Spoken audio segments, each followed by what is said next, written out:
Halo semua, terima kasih udah datang di acara kita Murtadin Pasti Pintar. Kali ini kita ada tamu istimewa, namanya Pak Elias Zulkifli. Dia adalah seorang mantan Islam, mantan Muslim, yang sekarang bekerja sebagai penerjemah Alkitab independen. Dia punya yayasan namanya Yayasan Dwi Pranata Atmaja. Dan kemarin baru saya gosok-gosok dia untuk bikin channel sendiri supaya bisa lebih sharing lagi ke teman-teman semua. Soalnya Pak Elias ini sangat bagus guys. Kita akan ngobrol-ngobrol banyak sama dia. Oke, kita langsung kenalan aja ya. Halo Pak Elias. Halo? Bisa Ya, dengar, halo Pak? Pak Elias. Ya, Halo, silakan. halo. Ya, sekarang bagus Pak suaranya Pak. Udah merdu, Bapak udah bisa jadi penyanyi Pak sekarang Pak. Alhamdulillah. Ya, silakan Pak. Ceritanya gimana Pak? Bapak bisa dulu kan latar belakang katanya Muslim, terus udah gitu jadi penerjemah Alkitab tuh gimana ceritanya Pak? Itu jauh sekali Pak. Oh ya, sebelumnya saya perkenalan dulu lah ke teman-teman, mungkin ke audiens yang sedang mendengarkan. Ya, perkenalkan, nama saya adalah Elias Zulkifli. Saya tinggal di Medan, ya. Menikah dengan gadis suku Karo. Jadi saya punya marga Setepu dan asal orang tua saya adalah dari Aceh. Dan puji Tuhan, alhamdulillah saya sudah mengenal kebenaran dari kitab suci. Dan sekarang saya sebagai penerjemah Alkitab menerjemahkan dari bahasa Ibrani Yunani ke bahasa Indonesia yang mungkin akan bisa membantu pemahaman orang-orang Kristen khususnya yang ada di Indonesia untuk memahami firman Tuhan lebih. Nah, untuk perjalanan saya sendiri menjadi seorang penerjemah Alkitab ya tidak instan. Ya jujur saja butuh waktu lama. Saya mulai mengadakan perbandingan agama itu sejak tahun 2000 dan komitmen untuk mengikut Al-Masih itu di tahun 2004. Jadi mungkin ada sekitar 16 tahun ya Pak ya. Saya mengikut Al-Masih dan semua motivasinya itu dimulai dari mempelajari bahasa asli. Kalau dulu adalah Quran dalam bahasa Arab. Nah, ketika saya berkenalan dengan kitab Taurat dan Injil, saya mulai belajar bahasa Ibrani dan bahasa Yunani sampai akhirnya saya dipercayakan untuk bisa menerjemahkan dan mendirikan sebuah yayasan penerjemahan yang nantinya kalau diizinkan ya bahasa yang dulu adalah insya Allah itu bisa dipergunakan untuk memperkuat, memperdalam syiar agama Kristen di Indonesia. Ya, Wow. mungkin sih perkenalannya. Wow, Mantap. Guys, teman-teman kalau lihat di belakangnya Pak Elias itu banyak buku guys. Lihat gak guys? Coba Pak Elias itu buku-buku apa aja tuh Pak Elias? Kayaknya seru banget itu di belakangnya itu. Memang Pak, tanpa ragi, saya memang suka baca ya. Artinya mulai dari dulu memang saya suka baca. Nah di belakang ini adalah adalah koleksi buku yang sudah saya kumpulkan bertahun-tahun. Ya ada kalau di sebelah sana itu adalah buku akidah yang lama. Ya jadi meskipun saya sudah menjadi seorang Kristen, namun perbandingan agama masih tetap saya jalankan sampai sekarang. Dan saya tidak bisa tinggalkan fitrahnya saya itu dari keluarga yang taat kepada Islam. Jadi saya masih tetap belajar, jadi literaturnya masih ada. Nah yang di sebelah sana itu adalah literatur Kristen. Jadi terjemahan Alkitab dari berbagai versi. Sama juga di sebelah sana juga ada terjemah Quran dari berbagai versi. Kalau yang di sebelah tempat Kristen itu ada bahasa Ibrani, ada bahasa Yunani, dan berbagai bahasa asli. Juga ada terjemahan-terjemahan dari manuskrip kuno, juga saya kumpul di situ. Karena ya, itu adalah sumber yang harus kita miliki untuk menjadi seorang penerjemah. Nah, kalau yang di literatur Islamnya ya itu adalah kutubus sita, hadis, dan Quran, bersama juga mungkin ada tafsir Quran dari berbagai versi, ada As-Sadi, ada Ibnu Katsir, mungkin teman-teman yang lain juga biasa mendengar itu yang populer ya, dan berbagai hadis ya. Mungkin itu saja. Wah, mantap. Itu kayaknya ada hadis Bukhari yang lengkap tuh Pak kayaknya ya. Ya benar, Bukhari, Muslim, Ibnu Majah itu ada, Nasai itu juga ada. Ya. Oke, Pak. Nah, perjalanan Bapak dari Islam ke Kristen itu kan biasanya kalau kayak kemarin Pak Risuli kan dia dapat penglihatan berjumpa dengan Yesus langsung. Kalau Bapak gimana Pak ceritanya Pak? Kalau apakah saya ada kegiatan spiritual ada, begitu atau gimana? Nggak ada. Jadi sama sekali tidak ada didatangin mimpi atau ada tanda-tanda, tidak. Semuanya itu dimulai dari minat baca ya. Jadi ya saya pertama karena memang hobi baca, jadi suka melihat dan rasa ingin tahu juga besar. Jadi mulanya itu membaca dulu. Jadi wajar kan seorang Islam itu mendalami kitab sucinya. Ya dimulai dari tahsin Quran, habis itu ke tahfiz Quran, dan lanjut ke tahwidz Quran. Nah, kita baca, kita khatam, ya baca mulai dari Al-Fatihah sampai An-Nas, kita baca berulang-ulang, dan ya sambil karena memang kita belum paham, belum tahu artinya kalau dari bahasa asli, dari bahasa Arab, jadi kita pakai juga membantu, itu adalah terjemah yang sudah ada. Nah, sekarang ini kan sudah banyak yang bisa kita dapatkan terjemah di toko-toko buku ya, baik di toko buku nasional maupun di toko buku lokal. Nah, dengan terjemah itu banyak membantu saya memahami arti yang sesungguhnya. Setidaknya itu walaupun tidak 100% kita lihat terjemahan itu tidak bisa valid 100% sesuai dengan bahasa asli karena butuh penyesuaian vocabulary dan juga kosakata dari bahasa aslinya.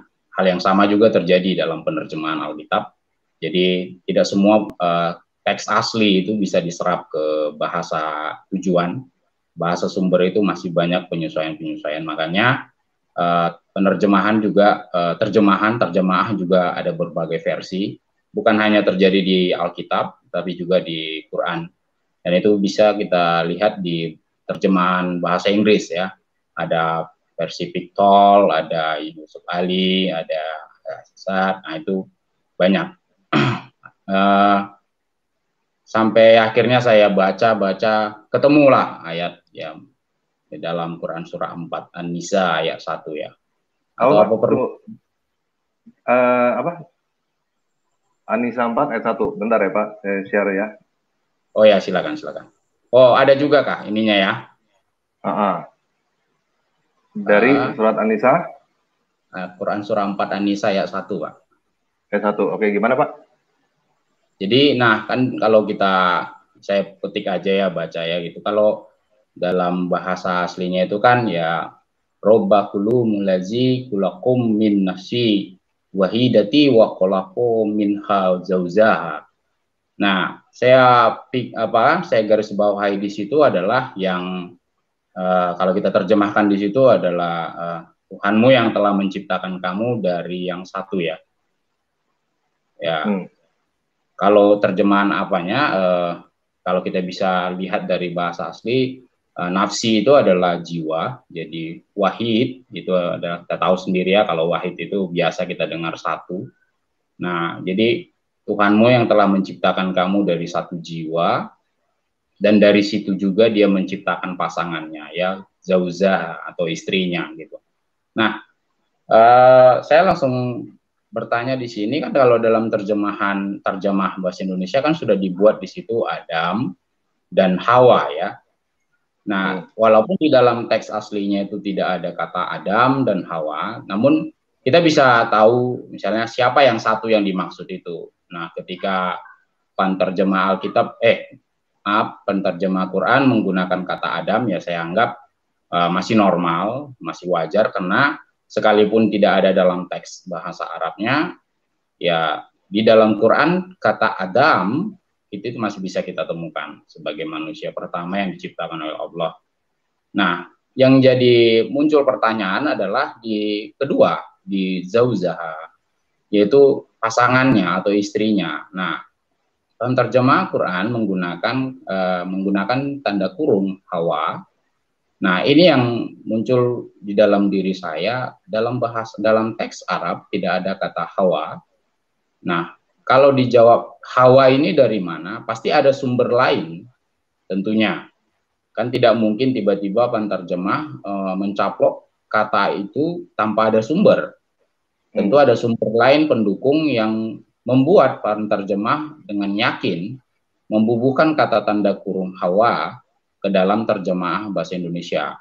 Dan itu juga bisa kita temukan di terjemah dalam bahasa Inggris, dan mungkin dalam bahasa-bahasa yang lain juga menggunakan tanda kurung untuk memberikan identitas bahwa pasangan Adam itu adalah Hawa. Nah, sepintas memang karena tidak ada kata Hawa, bahkan mungkin kalau dicari pun di searching di terjemah, ya sepengalaman saya itu tidak ada kata Hawa sebagai istri Adam di dalam teksnya.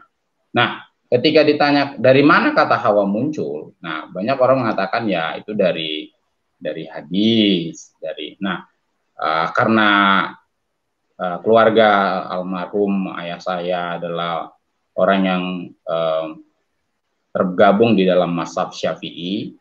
Nah, dalam hukum fikih Syafi'i kan ada urutan-urutan yang urutan fikih lah saya bilang ya. Kalau mungkin di Kristen mungkin tidak terbiasa dengan kata gini ya. Dimulai dari Quran yang paling supremasi, paling tinggi, dan setelah itu adalah sunnah atau hadis. Nah, setelah itu ada ijma, itu kesepakatan para sahabat Nabi, dan setelah itu adalah kias atau ijtihad. Nah, saya kan melihat dari sisi siapa yang paling tinggi, supremasinya adalah Quran. Nah, kalau kita lihat hadis, itu adalah dibawa dari Quran, dari urutannya. Nah, saya melihat dari situ pada saat itu ya. Artinya saya berpikir berdasarkan pola pikirnya yang seperti sekarang ini yang saya jelaskan bagaimana saya dulu bisa mengenal sampai sekarang. Jadi ibaratnya saya nggak lihat di sunahnya dulu, saya lihat dulu di supremasi paling tingginya di mana. Nah, Quran. Nah, kalau bicara sudah Quran, berarti harus ada teks yang setara dengan Quran yang bisa menjelaskan bahwa kata Hawa ini muncul. Jadi tidak mungkin sesuatu yang lebih rendah menjelaskan sesuatu yang lebih tinggi. Harus yang lebih tinggi yang bisa menjelaskan sesuatu yang lebih rendah. Itu prinsip yang saya pegang dari dulu. Jadi artinya kitab suci harus bisa menjelaskan kitab suci dirinya sendiri tanpa menggunakan bantuan dari yang lain. Nah, akhirnya saya lihat, saya baca, saya renungkan, dan ketemulah bahwa ternyata ada dua kitab besar ya, saya pikir tiga juga ada ya, Taurat, Injil, dan Zabur. Tapi saya belum berkenalan dengan Zabur pada saat itu, saya hanya masih berkenalan dengan Taurat pada saat itu. Nah, kalau kita bisa baca mungkin sebentar ya, di Ali Imran 3 ya, di Ali Imran 3. Bentar ya, Pak. Nah. Ali Imran 3. Ya, Quran surah 3 Ali Imran ayat 3. Nah, ya, kan di situ wa anzala Taurata wal Injil. Nah, di situ ada Taurat dan Injil. Nah, jadi loh, berarti ada sumber lain. Nah, gini, jadi ya itu berarti ada sumber yang setara, yang saya anggap pada saat itu adalah setara karena ini adalah sama-sama kitab suci. Ini sama-sama adalah kitabnya Allah. Ini sama-sama dinafaskan oleh Allah, dikasih oleh Allah.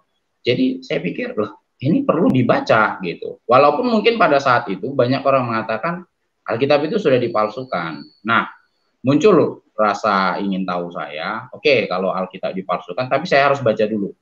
Nah, ibaratnya seperti itu. Nah, akhirnya langsung saya baca ya, kalau memang sih ya, teman yang pada saat itu memberikan juga agak ragu-ragu.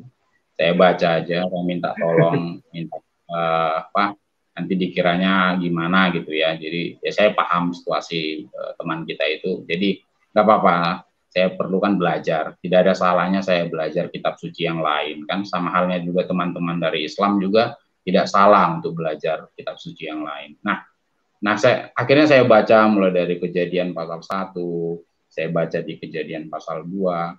Nah, sampai ketemu di Kejadian pasal 3, itu tepatnya di Kejadian 3 ayat 20. Manusia itu, Adam itu memberi nama Hawa kepada istrinya. Wah, saya terkaget. Ya, saya kaget. Wih, ada ya gitu. Kata Hawa rupanya di sini gitu. Di Kejadian 3 ayat 20.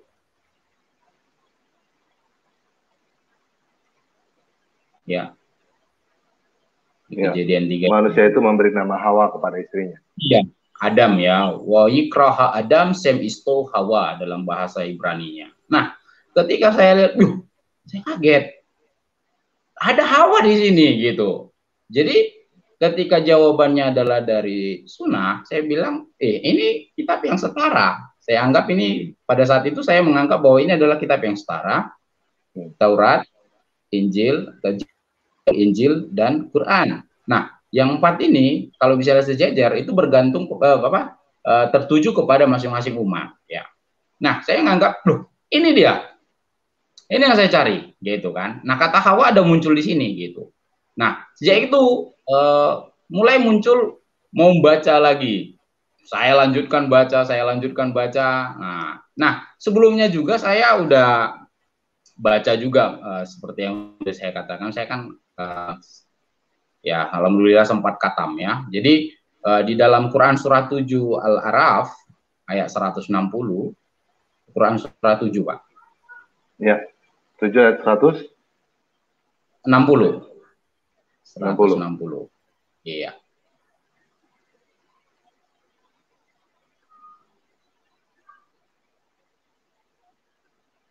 Ya, di situ ada ditulis, Mbak. Natayos rotos batan. Ada 12 suku gitu ya. Ada 12 suku. Jadi 12 suku itu berbicara tentang Bani Israel. Nah, saya bertanya, yang 12 suku ini siapa-siapa aja namanya gitu. Nah, kita tidak temukan di Quran nama itu, tapi karena saya sebelumnya sudah baca dan lanjut ketemu sebelum habis kitab Kejadian, kitab Taurat itu, saya ketemu rupanya di sini gitu loh, di dalam Kejadian 49 ayat 28. Di Kejadian 49 ayat 28. Ke-12 suku. Itulah semuanya suku Israel. 12 jumlahnya. Nah, itu di atasnya kan dikasih tahu mulai dari Ruben, Simeon, Lewi, Yehuda sampai pada Benyamin. Saya kaget ya kan. Nah, kol este sifte Israel senem asar gitu kan. Nah, dalam bahasa Ibrani-nya. Nah, saya ini dia gitu. Jadi ya saya ingin tahu, makin tambah. Akhirnya ya berarti memang ini adalah suatu jalan yang selalu mungkin didoakan ya, ihdinas siratal mustaqim, ya tunjuki kami jalan yang lurus. Ya, saya pikir ini adalah suatu jalan supaya saya mendapat hidayah menurut saya pada waktu itu. Nah, mulai muncullah rasa ingin tahu dan mulai membandingkan antara kitab suci keluarga saya yang lama dengan yang saya baru baca ini. Tetapi saya tidak puas sampai di terjemah, ya saya mau mengupgrade kemampuan itu untuk bisa belajar dalam bahasa asli. Memang tidak langsung instan.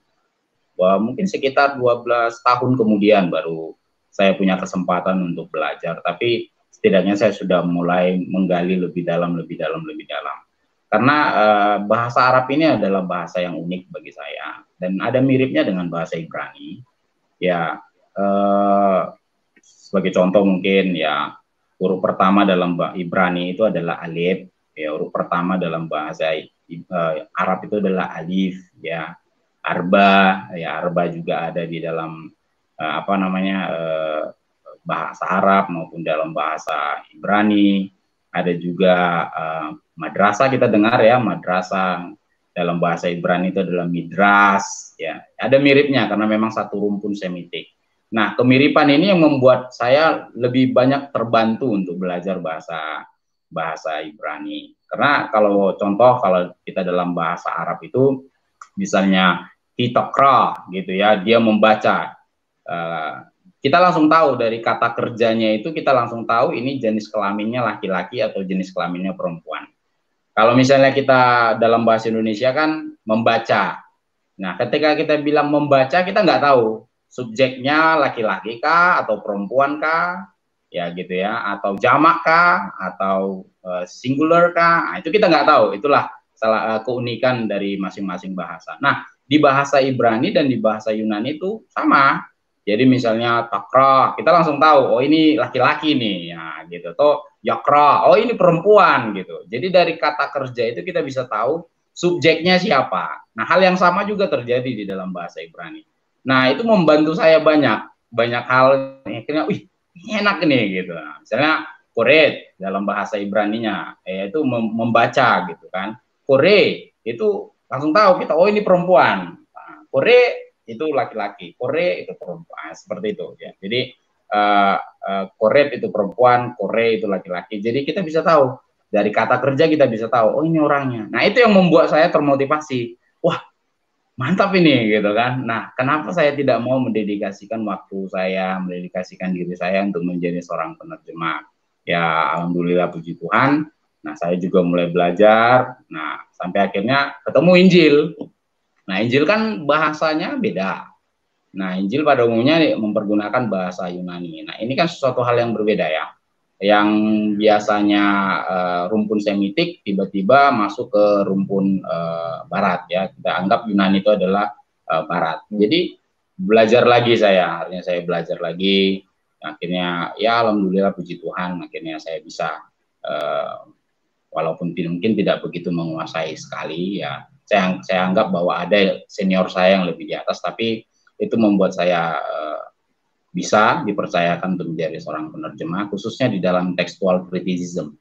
Jadi memperbandingkan teks antara teks yang satu dengan teks yang lain ya, gitu. Nah, itulah yang memotivasi saya, Pak, untuk menjadi seorang penerjemah. Terus ayat yang bikin Bapak jadi Kristen apa, Pak?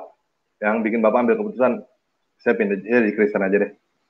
Saya sebenarnya nggak punya ayat khusus untuk menjadikan saya untuk mengambil keputusan untuk mengikuti Al-Masih. Saya hanya melihat bahwa dari sisi detail, saya menemukan detail itu ada di dalam Taurat ya, dan Injil. Nah, itu yang membuat saya mengambil keputusan bahwa ya Tuhan yang di dalam Taurat, Tuhan yang dijelaskan di dalam Injil, saya anggap bahwa inilah Tuhan gitu. Nah, kalaupun saya berangkat dari akidah saya yang lama, akidah orang tua saya yang lama, saya belajar dari kitab suci yang lama.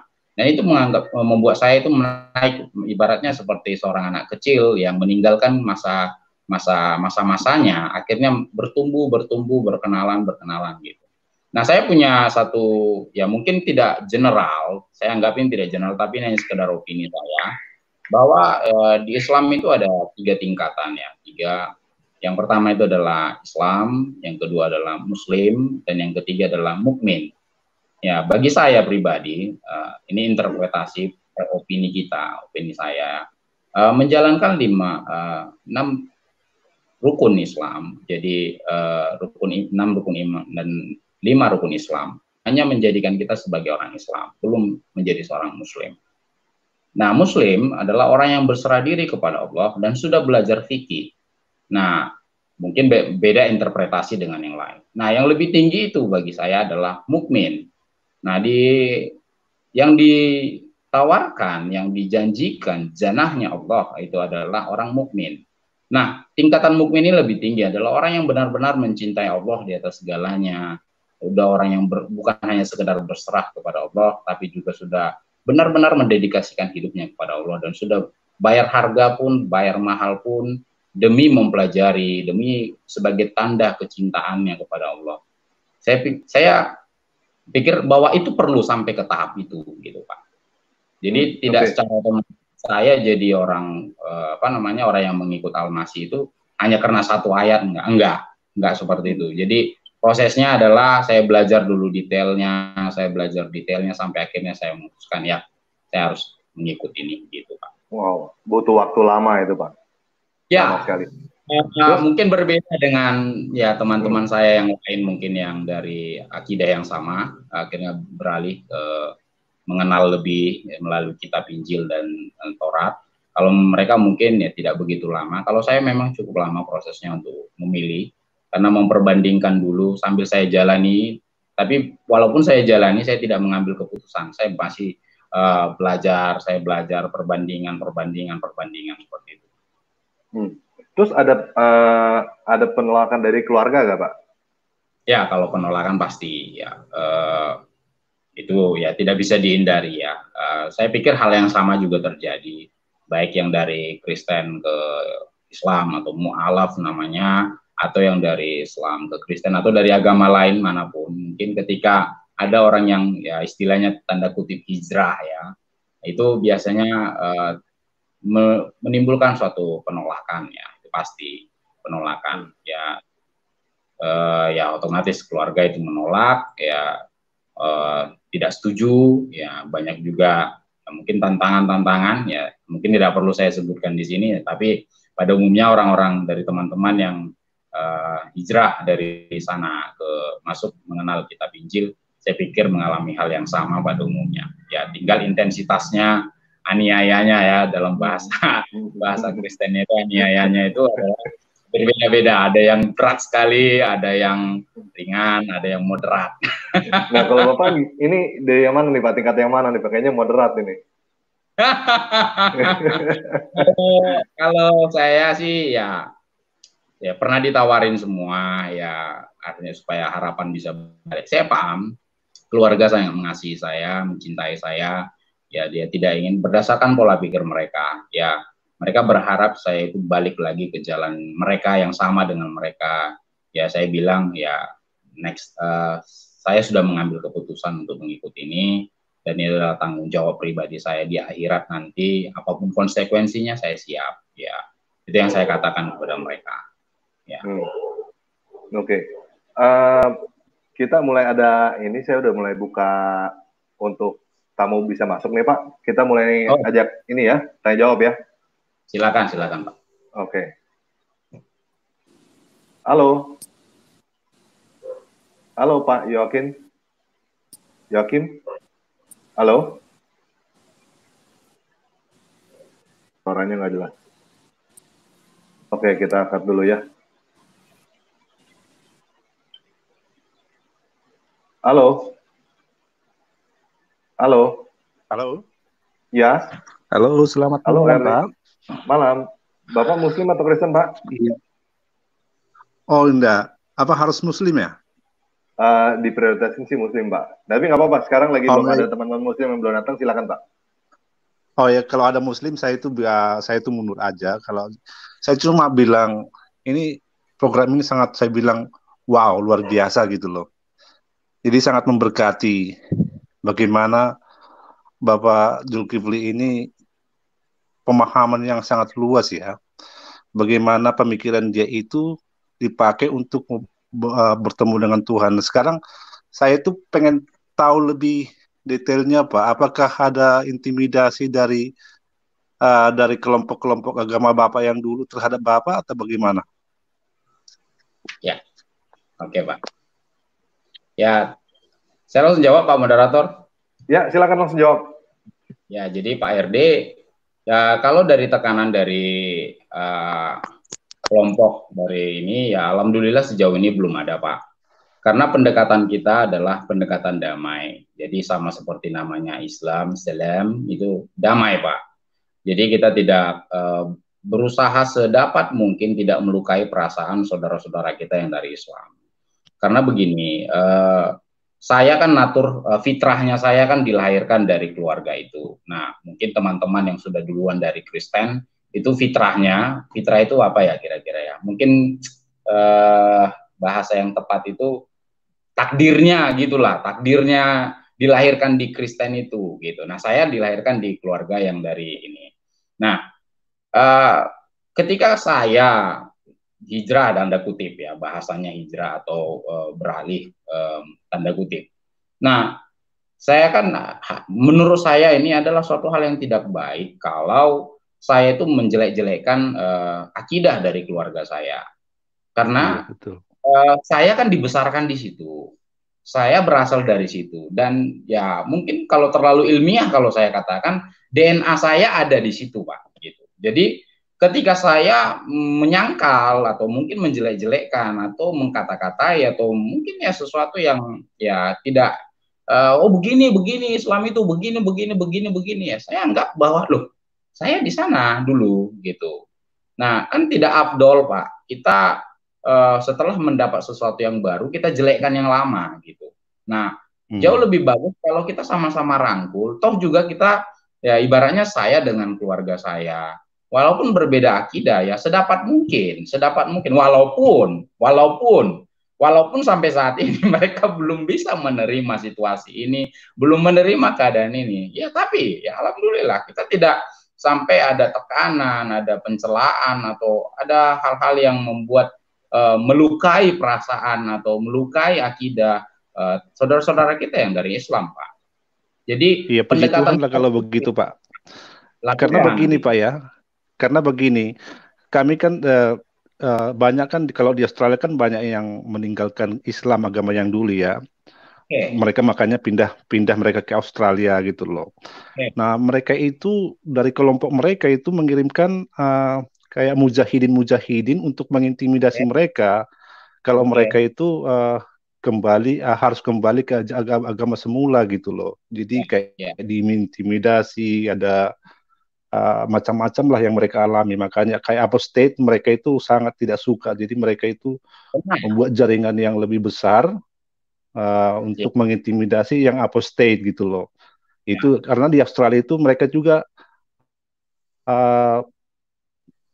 apa namanya itu orang Islam yang dulu ya mereka itu banyak sekali yang meninggalkan agamanya gitu loh.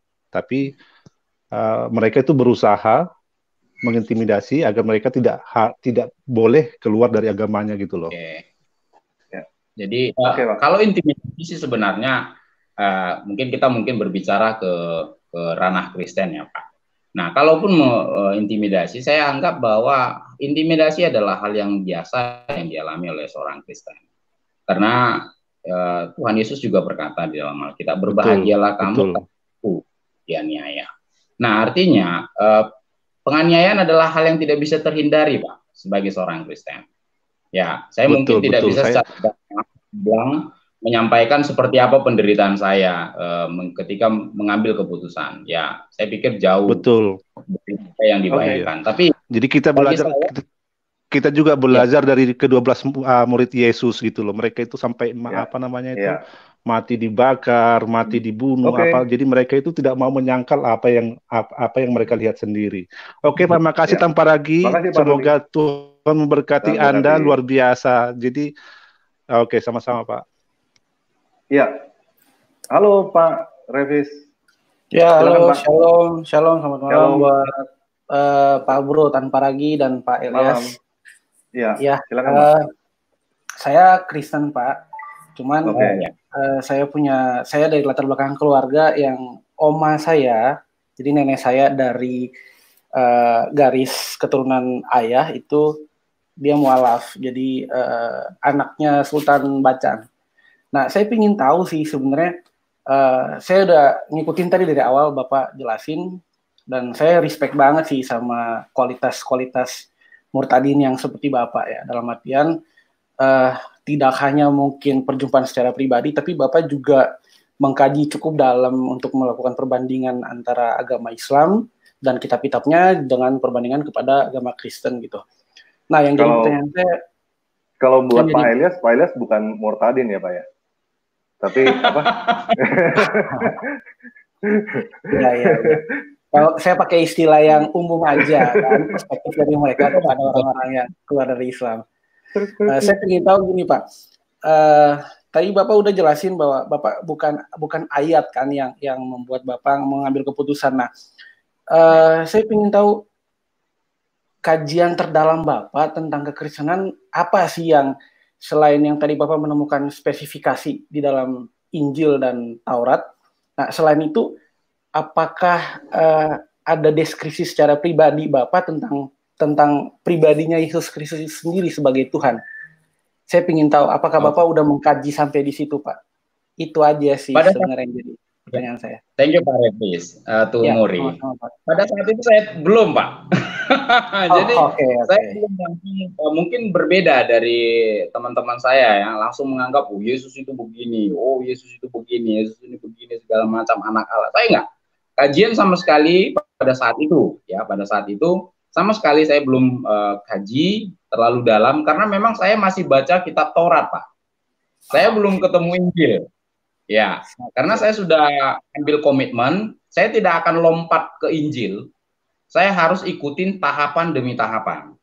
Dan alhamdulillah puji Tuhan saat itu saya baca Kejadian sampai Kejadian sampai Maleaki dulu, Pak. Ya. Nah, jadi saya baca dulu, saya lihat ini loh. Lengkap, semua ada. Ketika ini kita tanya, di sini ada, di sini ada, di sini ada. Oh, ini nih. Berarti saya harus lebih dalam lagi. Nah, muncul Perjanjian Baru. Nah, baca. Ini apa nih? Nah, gitu kan, cerita. Nah, ketika sudah mulai baca, seiring dengan pertumbuhan kerohanian saya, mungkin yang dibimbing oleh, tanpa ada guru pembimbing sama sekali, tidak ada pendeta yang nginjilin juga, tidak ada yang membimbing. Saya hanya murni belajar otodidak, Pak. Jadi saya banyak baca, ya.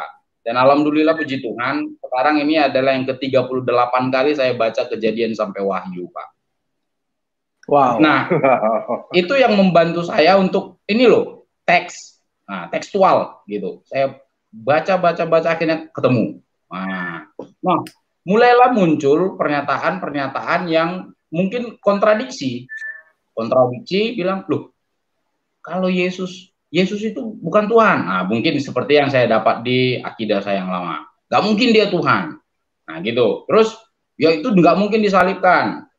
Nah, saya kan simpel nanyanya. Oke, kalau Al-Masih nggak disalibkan, ada yang mirip dengan Al-Masih yang disalibkan. Simpel pertanyaannya. Siapa yang disalibkan? Kan begitu, Pak. Di dalam Anisa ya, Pak ya. Ya, artinya kalau memang dikatakan bahwa kalau Al-Masih itu tidak disalibkan, terus yang mirip dengan dia yang disalibkan, pertanyaannya simpel, siapa yang disalibkan itu dan siapa namanya, identitasnya? Iya. Tidak ada yang memberikan secara detail. Lah, saya langsung menganggap ini. Nah, ini adalah semacam hipotesis tapi tidak berdasar. Kalau dasarnya dikatakan ini ada, harus bisa dijawab dong. Betul. Nah, saya kan orang hipotesis. Iya. Silakan terus, Pak. Ya, saya kan orang eksakta, Pak. Orang eksakta kan harus sebab akibat. Harus jelas dulu. Ininya dari mana, kronologisnya jelas, ini harus kemana, gitu. Nah, akhirnya ya sudah, saya anggap angin lalu aja pada saat itu. Walaupun memang banyak yang, bukan, begini, banyak juga yang, yang dari Kristen pindah ke ini. Nah, mulai muncul konflik-konflik, tapi saya anggap enggak. Saya harus selesaikan dulu pembacaannya. Dan puji Tuhan, Pak.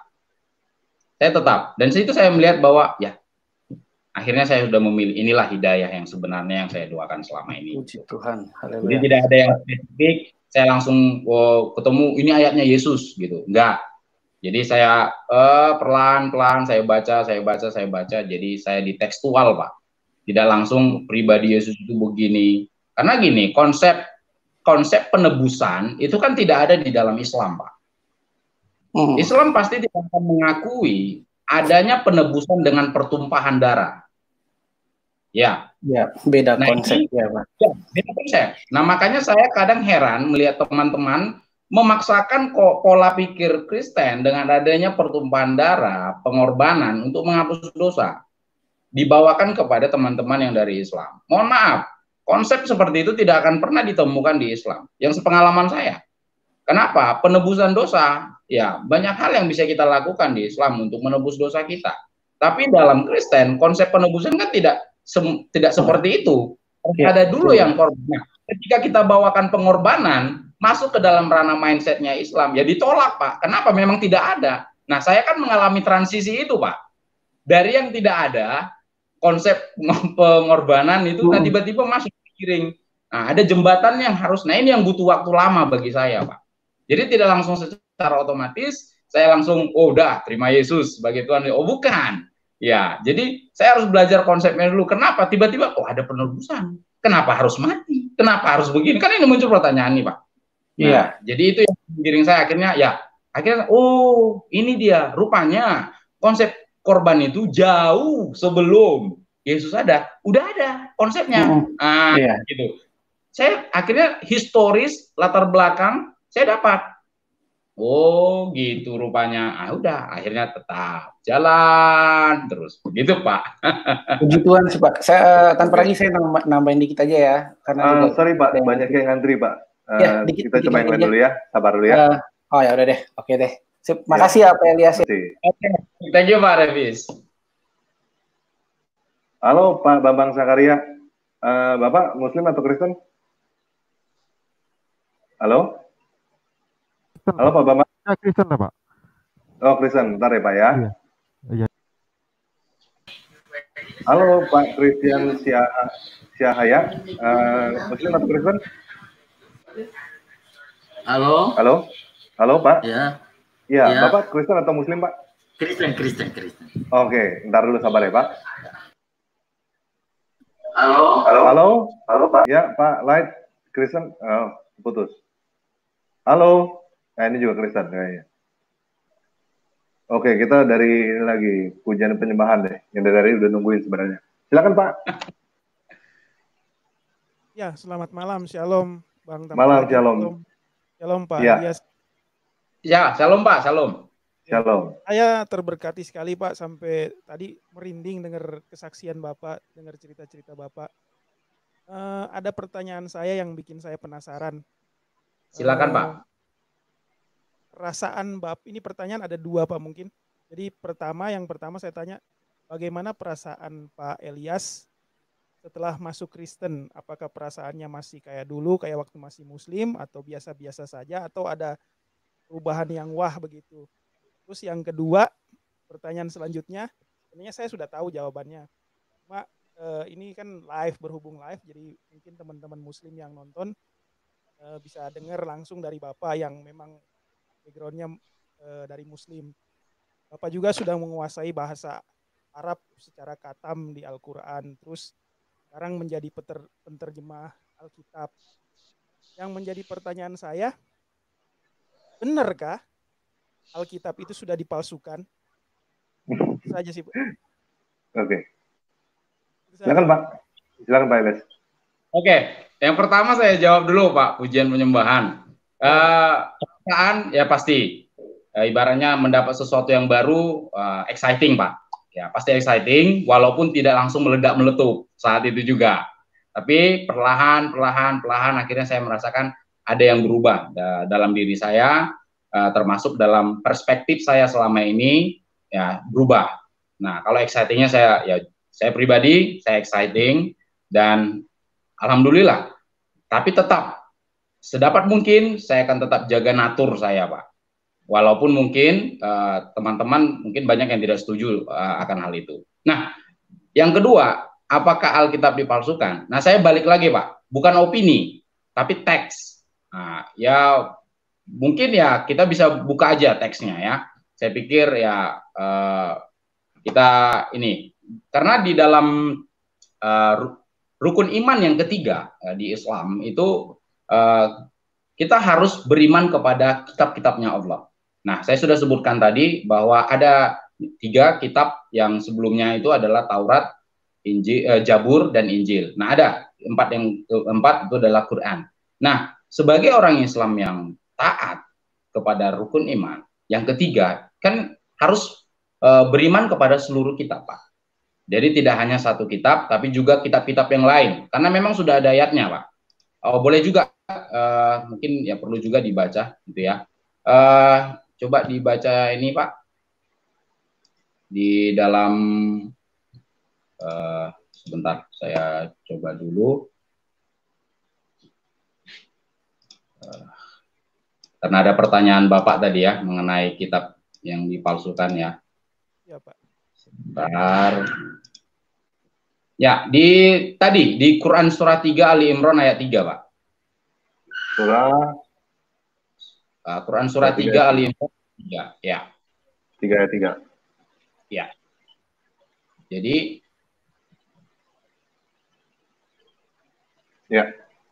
ya, kalau kita baca di situ, ya. Nah, membenarkan kitab-kitab sebelumnya, musadikan, kata musadikan, membenarkan itu maksudnya mengkonfirmasi, gitu ya, mengkonfirmasi kitab-kitab sebelumnya. Jadi, nah kita katakan bahwa mengkonfirmasi kitab-kitab sebelumnya, berarti kitab sebelumnya itu akurat, Pak, valid.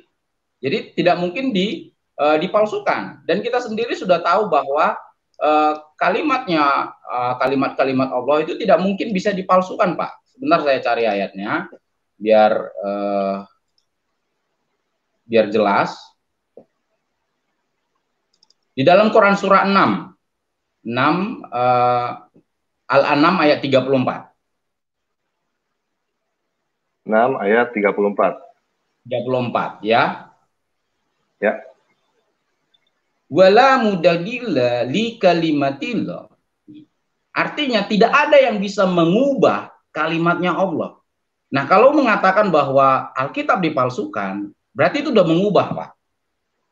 Nah, berdasarkan kepercayaan ini, berdasarkan rukun ini, ya saya sendiri tidak mengakui bahwa Alkitab itu dipalsukan. Kalau Injil, Taurat, Injil, dan Zabur dipalsukan, yang adalah bagian dari kalimat ilahi, nah ini kan berarti udah bertentangan dengan apa yang sudah diyakini, Pak. Tidak ada yang bisa mengubah kalimatnya Allah. Kalimatnya Allah itu salah satu tercantum di dalam Taurat, Zabur, dan Injil. Nah, kalau kita katakan itu sudah dipalsukan, berarti kita sudah Sebentar, ada telepon masuk, Pak Elias. Telepon ya, Pak. Oke, lanjut ya. Mohon maaf. Ada yang melewat. Ya, kita lanjut. Nah, kalau kita katakan bahwa ini sudah dipalsukan, berarti kita telah tidak mempercayai Quran surah ini, Pak. Berarti kita sudah mengatakan bahwa ada manusia yang bisa mengubah kalimatnya Allah. Kalau kita katakan bahwa Injil adalah sudah dipalsukan, sementara Injil adalah bagian dari kalimatnya Allah. Makanya kan nggak afdol gitu ya, Pak. Beberapa apologet yang saya lihat, di satu sisi mereka di satu sisi mereka mau mengatakan bahwa Alkitab dipalsukan, tapi di satu sisi orang mengadopsi ayat-ayat di Alkitab untuk membenarkan kitab Quran. Kan nggak afdol, nggak fair. Betul, Pak. Betul itu, Pak. Ya. Di satu sisi mereka katakan palsu, tapi kenapa mereka mengadopsi yang palsu? Kan tanda tanya nih. Nah, ini nggak fair. Nah, kalau fairnya adalah kalau dikatakan palsu, jangan diambil lagi, Pak. Jangan diambil lagi apapun yang dari palsu, jangan diambil lagi. Itu yang baru fair. Kalau kita bicara tentang fairnya. Betul, Pak. Gitu ya kira-kira, Pak ya. Paham ya, Pak? Paham, Pak. Paham. Oke.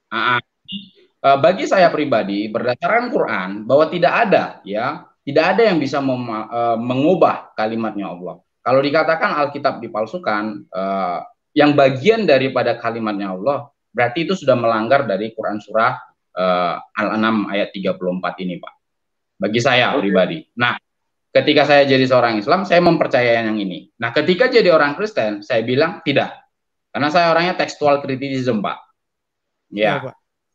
Oke, mungkin begitu kira-kira gambar Pak Pujian. Pak Yesus berkati Bapak lebih luar biasa lagi, Pak. Terima kasih, terima kasih Pak Elias.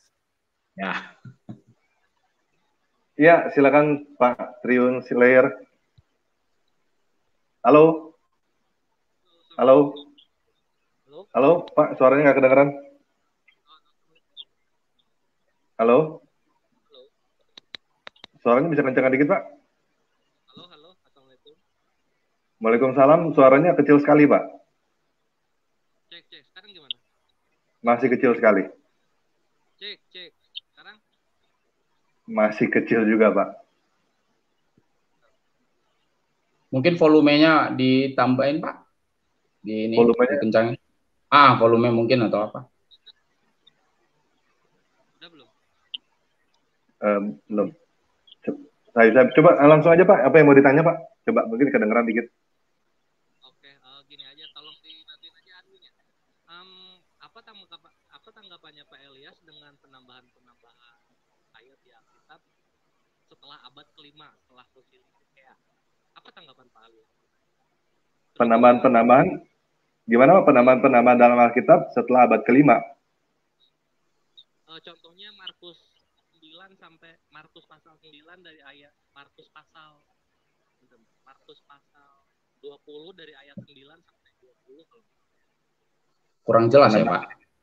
Tadi ditanya kayaknya penambahan-penambahan Alkitab sejak abad kelima, sejak Konsili Nisea ya, atau gimana? Ya. Betul Pak? Ya. Betul itu Pak maksudnya Pak?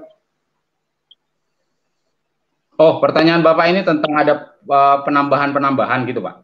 Penambahan Markus katanya tadi. Betul ya Pak ya? Betul. Oke. Jadi Pak Triun bilang di Markus ada penambahan gitu sejak abad kelima. Menurut Pak Elias gimana? Oh, saya pribadi tidak. Jadi kalau dikatakan bahwa di dalam kitab Markus itu ada penambahan, justru tidak. 12 ayat Pak penambahannya. Bapak tahu dari mana Pak? Dari Wikipedia aja, letter edition. Oke. Jadi gini, saya menghargai perspektif dari masing-masing ya Wikipedia dan segala macam. Nah, saya anggap bahwa gini, mungkin jauh lebih baik kalau bicaranya itu bisa dibuktikan secara akademisi dan juga bisa dibuktikan secara kajian ya. Artinya bukan hanya sekedar opini Pak. Nah, saya pribadi di kitab Markus karena saya adalah seorang penerjemah mengatakan itu tidak ada penambahan. Kalaupun sudah ada mungkin dari yang bisa aja itu dibuat oleh Kristen moderat, yang teolog-teolog moderat yang mengatakan bahwa teks Vatikanus lah, Alexandrianus, yang Alexandria dan semua mengatakan bahwa itu penambahan. Saya anggap itu hanya sekedar opini Pak, tanpa memberikan suatu bukti. Jadi silakan orang beropini, ya silakan orang beropini. Toh juga sama halnya dengan Quran, ada memiliki kompilasi. Kalau mungkin ya saya berharap Pak Triun juga belajar tentang bagaimana kompilasi Quran itu terjadi pada zamannya khilafah. Nah, itu ada di dalam hadis Pak. Bapak bisa baca di dalam Sahih Bukhari. Dan saya berharap bukan di hadis yang dijual di toko buku nasional. Anda harus baca lengkap. Ya. Nah, itu mirip. Ya. Hadis Bukhari Pak berapa? Ingat kompilasinya. Tapi kita nanti nggak usah belajar kompilasi dulu. Tapi gambarannya adalah seperti itu Pak. Mengingat waktu juga ya. Nah, mungkin di next time session ya, insya Allah kita bisa ini. Jadi opini kita kalau bisa punya dasar. Bukan hanya sekedar kita kutip dari Google. Ya, saya berharap kita bicaranya secara intelek Pak. Yang bisa dibuktikan bukan hanya sekedar menggiring opini dari Google atau dari Wikipedia atau yang lain yang bisa dibuktikan. Saya berharap kita bicaranya objektif, bukan berdasarkan sumber yang ada di internet. Karena banyak orang jadi sekarang intelek-intelek dadakan Pak. Hanya ngandalin Google, hanya ngandalin ini, ya sudah. Dia lempar, buang, sudah. Dia tunggu jawabannya gitu. Saya pikir itu bukan diskusi yang sehat. Nah, Anda harus tunjukkan dulu mana buktinya, mana sumbernya, bukan hanya sekedar Wikipedia. Anda bisa buktikan. Nah, itu baru sumber yang enak Pak. Jadi kita bisa matching. Saya bisa tunjukkan ini loh buktinya, ini buktinya Bapak dari mana, kajian Bapak di mana, begitu. Bukan langsung kita lempar, dah kita ambil punya orang untuk melemahkan seseorang. Saya anggap itu bukan diskusi yang baik. Itu debat Pak, debat yang negatif. Bagi saya tidak. Ya. Ya. Halo Pak, kedengeran? Halo Pak Triun. Halo. Ya halo Pak. Iya maksudnya Pak Elias gini Pak. Jadi Bapak dapat informasi dari teks Wikipedia atau dari Google itu nggak masalah. Tapi dicek dulu Pak, benar apa enggak. Terus udah gitu cek buktinya apa gitu.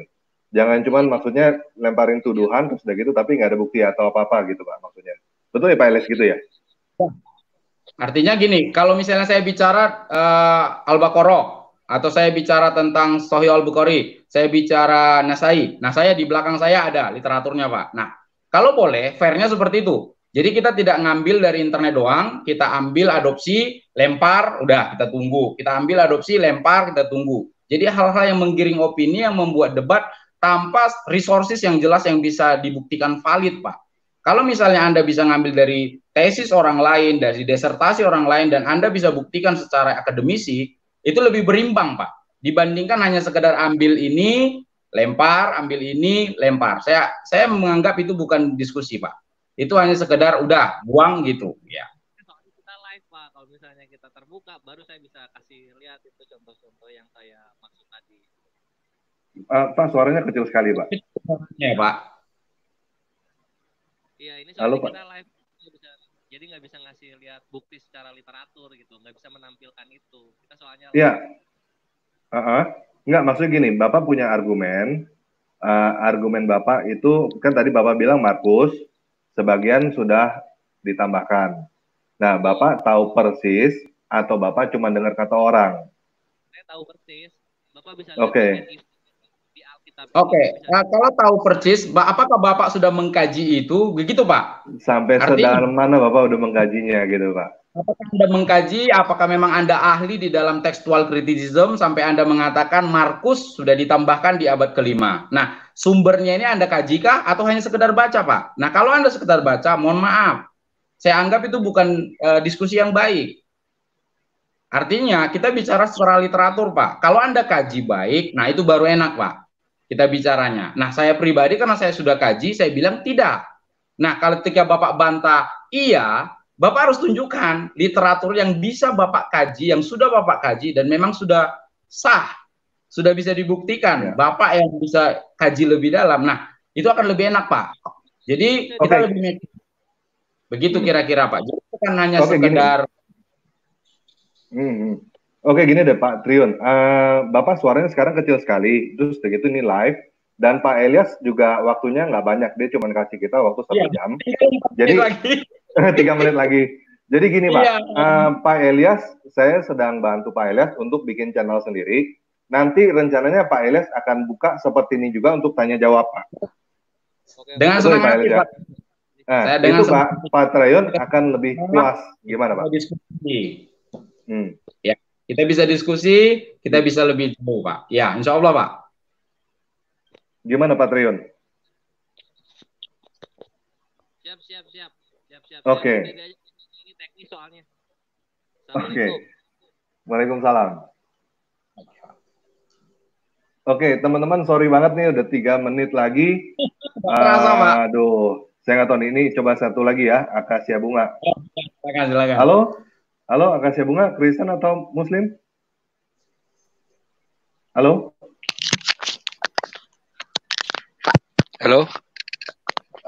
Ya. Halo, malam, Pak. Ya, Bapak Kristen atau Muslim? Saya Nasrani, Pak. Oke, Pak. Bisa jelas, Pak. Bentar dulu ya, Pak. Sorry, Pak. Saya kira Muslim. Kalau Muslim, sekarang dulu. Ntar kalau Kristen nanti dulu ya, Pak. Halo ya, Pak Bambang Sakaria. Silakan, Bapak Kristen atau Muslim? Tadi udah ya ini ya? Halo? Oke, kayaknya kita nggak bisa ini, Pak. Tinggal 2 menit lagi. Mungkin langsung closing statement aja deh. Mending langsung closing statement. Soalnya kayaknya terlalu... Kalau tambah tamu lagi, ini bakal lama lagi nih, Pak. Silakan, Pak Elias, closing statement, Pak. Yang Kristen boleh juga, nggak apa-apa. Yang terakhir ini udah 1 menit, ha? Oh ya. Ini yang ngantri 1, 2, 3, 4, 5, 6, Pak. Oh, nggak apa-apa. 1 aja mungkin yang bisa. 1 aja ya. Oke, nggak apa-apa. Silakan Pak Christian Siahaya. Halo. Iya, selamat malam. Malam, silakan Pak. Iya, malam Pak Elias. Shalom. Selamat malam Pak Christian. Iya, malam Pak. Ya. Cuma satu pertanyaan dari saya saja, Pak. Tanggapan Bapak terhadap para mualaf ya, contohnya seperti siapa? Waloni, Iksan Moko Gintang, tanggapan Bapak terhadap mereka apa? Mereka selalu menuding kita bahwa Tuhan Yesus itu bukan Tuhan lah.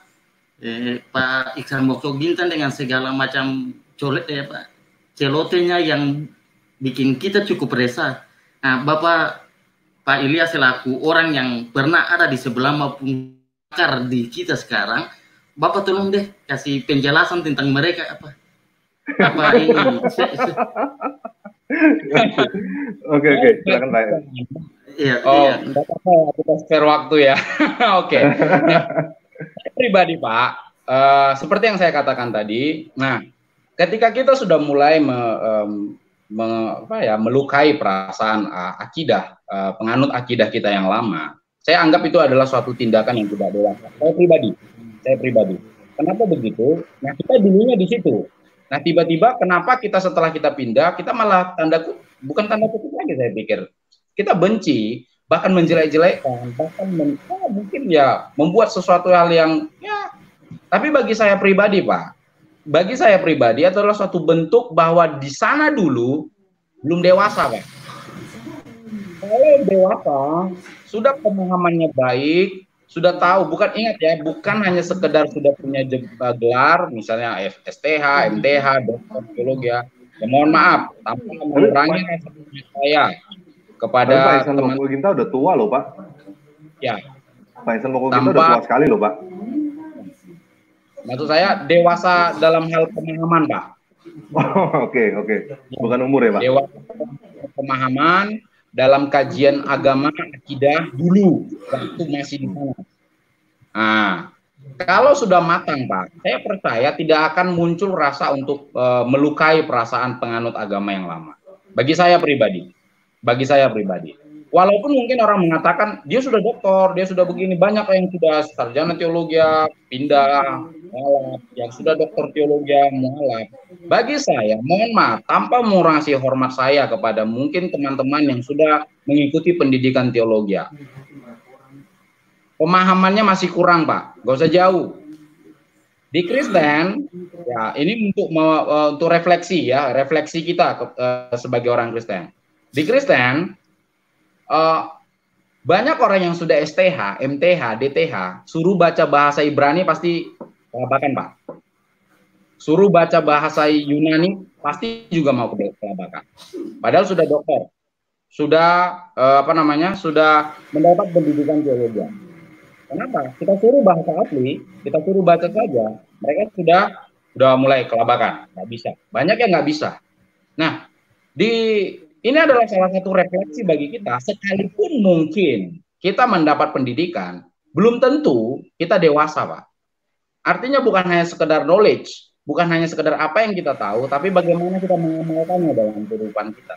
Nah, bagi teman-teman yang mungkin yang dulunya adalah Kristen, mualaf, masuk ke Islam, menganut kepercayaan dan akidah yang lama, tanda kutip katanya sudah mendapat hidayah, kalau sudah dewasa di dalam di kepercayaan sebelumnya, saya menganggap tidak akan mungkin melukai perasaan. Kenapa? Sudah dewasa.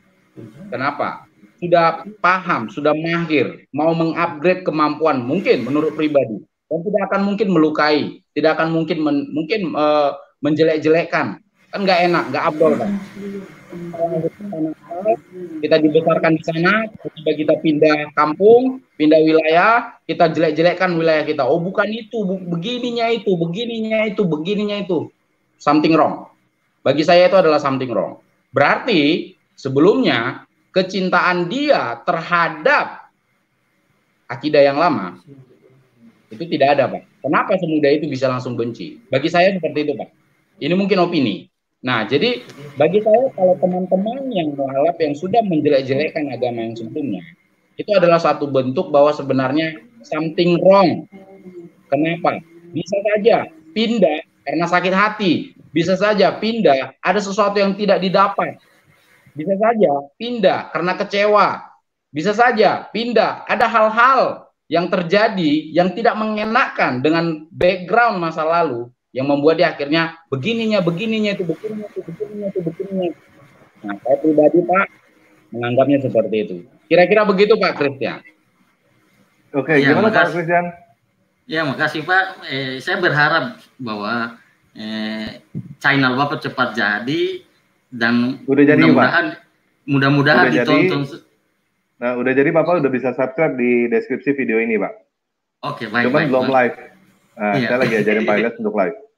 Iya, berharap ini Pak Yaya Waloni dengar ini mungkin ngajak debat, saya mau nonton itu. Nggak mungkin, Pak. Itu nggak mungkin, Pak. Iya. Bukan karena kitanya yang nggak mau, sononya nggak bakalan mungkin. Kepentingannya beda, Pak. Walaupun nggak mau, kita bisa tarik kesimpulan bahwa dia tidak terlalu dewasa dalam beriman, seperti begitu. Iya. Terima kasih Pak Ilyas. Terima kasih Pak. Sama-sama lagi. Ya, sama-sama. Sampai ketemu Pak di channel saya. Ya, makasih Pak ya. Makasih. Tuhan berkati Pak. Terima kasih. Ya, silakan Pak Ilyas, langsung ditutup aja Pak. Oke. Udah ada spare waktu 5 menit ya. Terima kasih. Ini kalau lanjutin bisa 2 jam Pak. Ini waktunya juga. Next time ya. Ya terima kasih untuk moderator Tamparagi. Ya alhamdulillah sekali. Terima kasih udah bisa menjembatani live kita malam ini, dan saya juga berterima kasih kepada teman-teman yang para audiens ya yang menonton, dan mohon maaf yang sebesar-besarnya dengan segala keterbatasan dan kekurangan saya. Mungkin ada kata-kata yang tidak berkenan, yang kurang ini mohon dimaafkan. Dan untuk para yang mau menelpon interaktif dengan saya dengan mengingat keterbatasan waktu, Pak, Ibu, saya mohon maaf ya. Insya Allah nanti di channel yang baru kita bisa sama-sama berdiskusi lebih jauh, lebih dalam, lebih lama. Dan saya juga bersyukur untuk moderator Tamparagi bisa memfasilitasi, memperkenalkan kita, dan tujuannya cuma satu, ya tidak melukai perasaan saudara-saudara kita, tapi menambah iman dan percaya kita kepada Kristus untuk tetap tegak mengakui sampai Dia datang menjemput kita. Itu saja yang bisa saya ucapkan. Kalau dulu istilahnya adalah wabillahi taufiq wal hidayah, nah sekarang saya bilang Tuhan Yesus memberkati.